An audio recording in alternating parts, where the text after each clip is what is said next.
Iceland was Christianized in the year 1000 AD, when Christianity became the religion by law, according to the Heimskringla. In Icelandic, this event is known as the kristnitaka. The earliest Christian observance in the country in all likelihood began with the arrival of the first settlers during the settlement of Iceland in the 9th and 10th centuries AD.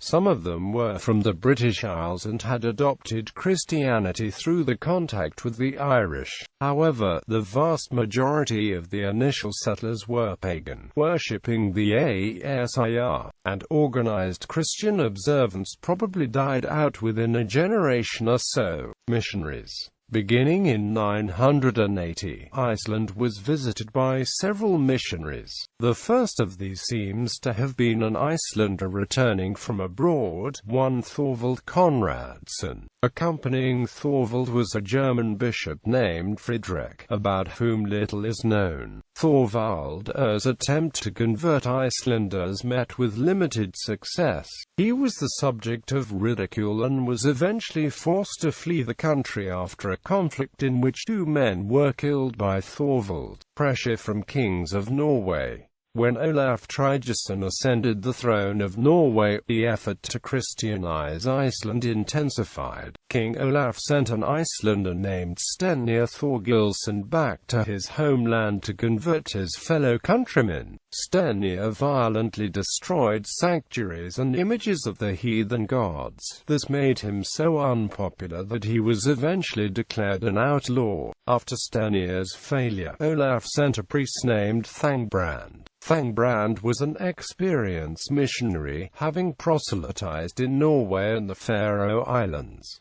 His mission in Iceland from c. 997 to 999 was only partly successful.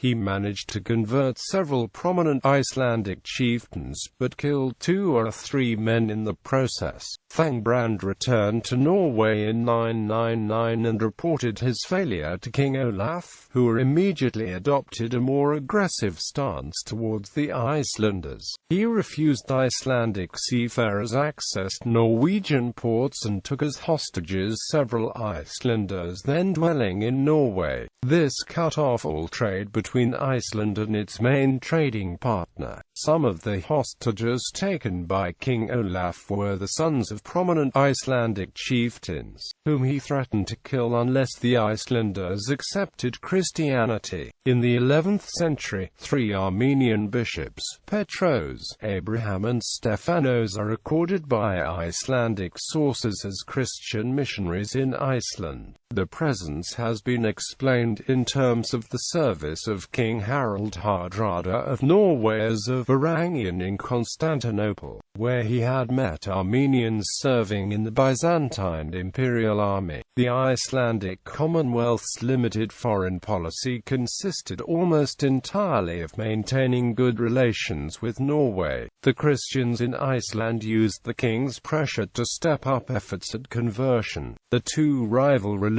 soon divided the country and threatened civil war.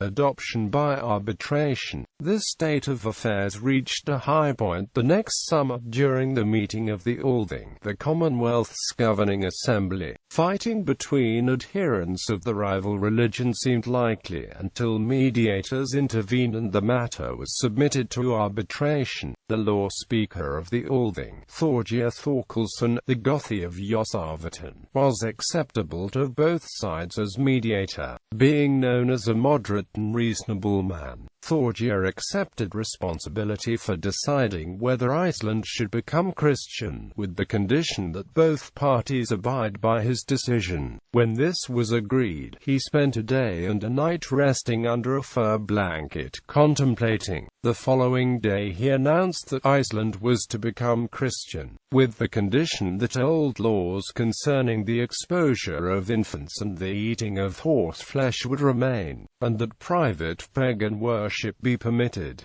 These sticking points related to long-established customs that ran contrary to the laws of the Church. Horsemeat is a taboo food in many cultures, and Pope Gregory III had banned the Germanic custom of its consumption in 732. Likewise, infanticide used to be widespread around the world, and the practice of exposing surplus children was an established part of old Icelandic culture. It was strongly believed that there was a limit to the number of people the island could support and that rearing too many children would bring disaster for all. Thorgeir, who was himself a pagan priest, took his pagan idols and threw them into a large waterfall, which is now known as Waterfall of the Gods. The problem of changing religions was thus solved, as people abided by Thorgeir's decision and were baptized.